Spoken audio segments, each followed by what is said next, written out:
Hello friends, welcome to my channel Rajesh 360 চ্যানেলে তোমাদের সকলকে স্বাগত। আজকে জিলেটের আমি যে নোটিফিকেশানটা এসছে 2020 সালের লেটেস্ট নোটিফিকেশানের, আমি র্যাঙ্কিং নিয়ে আলোচনা করব যে কীভাবে নোটিফিকেশানের র্যাঙ্কিংয়ের ব্যাপারে লেখা আছে, যে জিলেটের র্যাঙ্ক কীরকমভাবে হবে, কীভাবে আমরা কলেজ পাবো, সেই সম্বন্ধে আলোচনা করব। তোমার যারা যারা ডিপ্লোমা দিয়ে ল্যাটারালে এন্ট্রি করবে, যারা যারা ফার্মাসি দিয়ে, যারা যারা বিএসসি দিয়ে, তাদের তিনজনের জন্যই আলোচনা করব। তো ভিডিওটা শেষ পর্যন্ত অবশ্যই দেখো, আর ভিডিওটা ভালো লাগলে ভিডিওটা লাইক করতে ভুলো না। চ্যানেলে নতুন হলে সাবস্ক্রাইব করে দিও অবশ্যই, যদি সাবস্ক্রাইব করে দিয়ে থাকো already, thank you so much. চলো ভিডিওটা শুরু করা যাক। দেখো র্যাঙ্কিংয়ে কী বলছে, দেখো এখানে 3 separate merit ranks will be prepared for following 3 groups of candidates। 1 number কী বলছে, diploma in engineering and technology candidates. 2 number diploma in pharmacy candidates. আর অপশান 3 কী বলছে, বিএসসি ক্যান্ডিডেটস। আগেই বললাম তিনজনের জন্যে এখানে মেরিট র্যাঙ্ক তৈরি হবে। ডিপ্লোমা ইঞ্জিনিয়ারিং টেকনোলজি ক্যান্ডিডেটস জন্য কীভাবে হবে, দেখো এখানে লেখা আছে 1 নম্বরে, merit rank will be prepared based on overall percentage of marks obtain in diploma engineering course. তো এখানে ওভারঅল পার্সেন্টেজ যেটা আছে মার্কসের, সেইটার ওপর ডিপেন্ড করে কিন্তু হবে।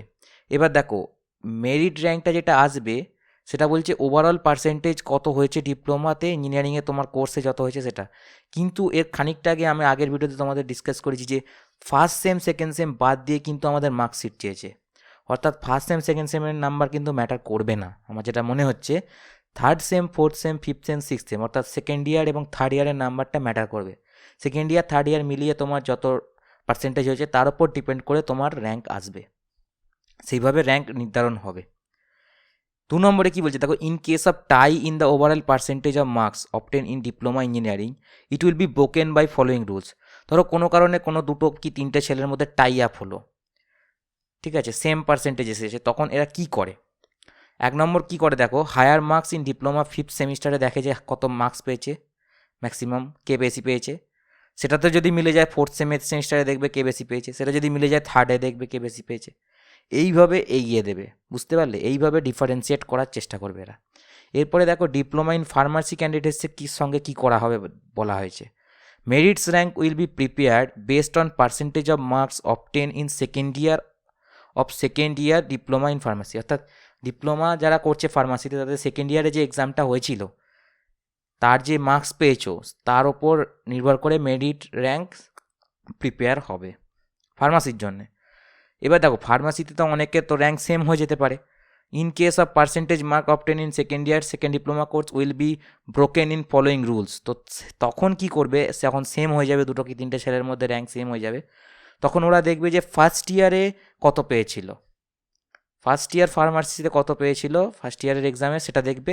সেটাও যদি মিলে যায় তাহলে আর একটা দেখবে, সেটা হচ্ছে ক্লাস 12-এ কত পেয়েছিল এইচএসে, তার মার্কসটা দেখবে। তাতে যদি কেউ হায়ার ম্যাক্সিমাম পেয়ে থাকে সে এগিয়ে যাবে। এইভাবে বিচার হচ্ছে। এবার বিএসসি ক্যান্ডিডেটসের জন্য কি, দেখো বিএসসি ক্যান্ডিডেটসের জন্য merit rank will be prepare based on percentage mark obtain in BSc final. যারা যারা বিএসসি এক্সাম দিয়েছো ফাইনাল ইয়ারে তাদের সেই নাম্বারের ওপর র্যাঙ্ক হবে, মেরিট লিস্ট হবে। এবার দেখো অনেক সময় তো বিএসসি ফাইনালে যারা যদি ওভারঅল মার্কস যদি টাই হয়ে যায় তখন কি করবে বিএসসি ক্যান্ডিডেটসের জন্য, বিএসসি ক্যান্ডিডেটদের জন্য যেটা করা হবে সেটা হচ্ছে higher marks in mathematics class 12-এর দেখবে। ক্লাস 12 মানে বুঝতে পারছো যে ম্যাথামেটিক্সে এইচএসে ক্লাস 12-এ কত পেয়েছে সেটা দেখবে, যে ম্যাক্সিমাম পাবে তাকে এগিয়ে দেওয়া হবে। তারপরে যদি টাই হয়ে যায় তাহলে দেখবে higher aggregate marks in class 12, অর্থাৎ ক্লাস 12-এ ওভারঅল এইচএসে কত পেয়েছি সেটা দেবে। প্রথমে ম্যাথে কত যে বেশি পেয়েছে তাকে এগিয়ে দেওয়া হবে, সেখানেও যদি টাই হয়ে যায় তাহলে যে হায়ার মার্কস পেয়েছে ক্লাস 12-এ তাকে এগিয়ে দেওয়া হবে। ক্লাস 12-এ হায়ার মার্কস বলতে ক্লাস 12-এর ওভারঅল এইচএসের পার্সেন্টেজটা। এবার দেখো যদি এই সমস্ত করার পরেও দেখো if the tie exist even after applying the above rule, অর্থাৎ উপরে লেখা রুলগুলো যদি অ্যাপ্লাই করার পরও টাই আপ হয়, দেন এটাকে ব্রোকেন করবে, অর্থাৎ এই টাই আপটাকে ভাঙবে ডেট অফ বার্থ দিয়ে। কার কখন জন্ম হয়েছে, ডেট অফ বার্থ কবে। যেমন দেখো the older candidate will given preference over the younger one. এই লাইনটা ভীষণ ইম্পর্টেন্ট। যারা যারা ওল্ডার ক্যান্ডিডেটস আছো, ধরো যারা 2019 সালে পাস আউট হয়েছে, জিলেটের প্রিপারেশান নিচ্ছিল, যারা 2018 সালে প্রিপারেশান নিচ্ছে আর 2000, তাদেরকে আগে দেয়া হবে প্রেফারেন্স। দেখো এখানে লেখা আছে the older candidate will be given preference over the younger one. আশা করি তোমরা বুঝতে পারলে। এরপর কি বলছে দেখো, individual candidate will be able to view, প্রত্যেক ক্যান্ডিডেট তারা দেখতে পাবে বা ডাউনলোড করতে পারবে his or her rank card, অর্থাৎ রেজিস্ট্রেশন হয়ে যাওয়ার পর, সব কিছু প্রসেস হয়ে যাওয়ার পর র্যাঙ্ক কার্ডটা তোমরা দেখতে পারবে। WBJE does not publish any ranks or score list form, অর্থাৎ কার কত র্যাঙ্ক হয়েছে এরকম কোনো লিস্ট টাঙাবে না, তোমার কত র্যাঙ্ক হয়েছে তুমি সেটা লগ ইন করে দেখতে পারো, এটা বলতে চাইছে। র্যাঙ্ক হবে বাট র্যাঙ্কের কোনো লিস্ট টাঙাবে না, প্রত্যেকের পরপর কত র্যাঙ্ক হলো, কে কোন কলেজে পেলো, এসব কিছু দেখা যাবে না, তুমি তোমারটা দেখতে পারবে। এরপর কি বলছে, জিতে কি বলছে দেখো, the rank shall be in the name and style of GMR। GMR শব্দটা তোমরা খুব ভালোভাবে পরিচিত। GMR মানে হচ্ছে জেনারেল মেরিট র্যাঙ্ক, এইরকমভাবে র্যাঙ্ক হবে, এটাই নাম হবে GMR র্যাঙ্ক। এবার কি বলছে দেখো, separated reserve category merit position will also be indicated for respective category of student, example ST rank, SC rank, OBC rank, OBC B rank, PWD rank as applicable. তো বলতে যারা রিজার্ভ ক্যাটাগরিতে আছে তাদের মেরিট পজিশান, তাদের যে category আছে, অর্থাৎ SC ক্যাটাগরিতে SC র্যাঙ্ক আসবে, ST ক্যাটাগরিতে ST র্যাঙ্ক, যেমনভাবে আছে সেরমভাবে অ্যাপ্লিকেবল হবে। এরপরে কি বলছে দেখো, sequencing in counselling or allotment of seat or admission will be done based on GMR only। তাহলে GMR এর ওপর ডিপেন্ড করেই সিকোয়েন্সিং ইন কাউন্সিলিংটা হবে, সিট অ্যালটমেন্ট হবে, অ্যাডমিশন হবে, কোন কলেজে পাবে সেটার ওপর নির্ভর করছে, GMR এর ওপর। Okay, not on category rank. Okay, category rank আর only for information about candidate position within the respective category. এখানে বলতে চাইছে যে GMR র্যাঙ্কটাই তোমার সবথেকে বেশি ইম্পর্টেন্ট হবে, ক্যাটাগরি র্যাঙ্কটা নয়। ক্যাটাগরি র্যাঙ্ক বলতে তোমার বোঝা যাচ্ছে যে তুমি সেই রেসপেক্টিভ ক্যাটাগরির মধ্যে কত নম্বর পজিশানে আছো সেইটা দেখার জন্যে। ধরো আমি বলে দিচ্ছি, ধরো কেউ রিজার্ভ ক্যাটাগরিতে 100 র্যাঙ্ক করেছে, ওকে, রিজার্ভ ST ক্যাটাগরিতে, রিজার্ভ ক্যাটাগরিতে 100 র্যাঙ্ক করেছে, আর GMR এতে র্যাঙ্ক করেছে 200।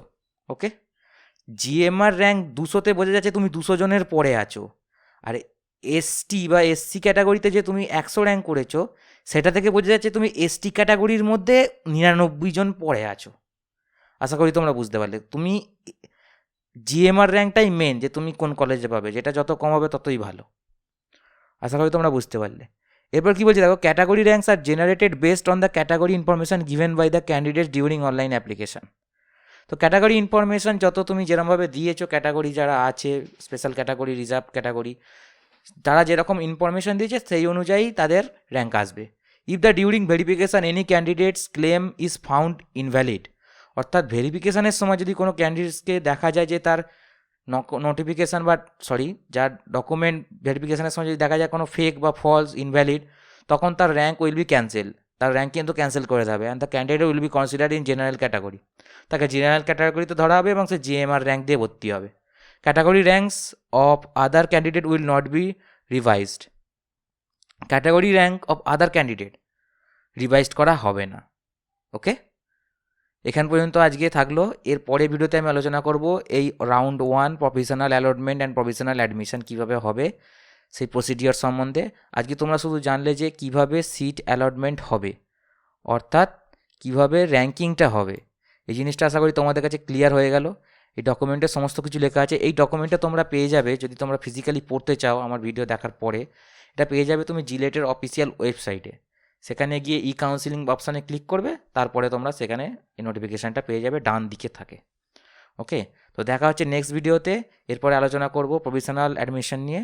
চ্যানেলে নতুন হলে অবশ্যই চ্যানেলটিকে সাবস্ক্রাইব করে বেল আইকনটিকে অন রেখো, কারণ এরকম ভিডিও আমি পরপর আনতে থাকবো যেগুলো তোমাদের ভীষণ ভীষণ হেল্পফুল হবে।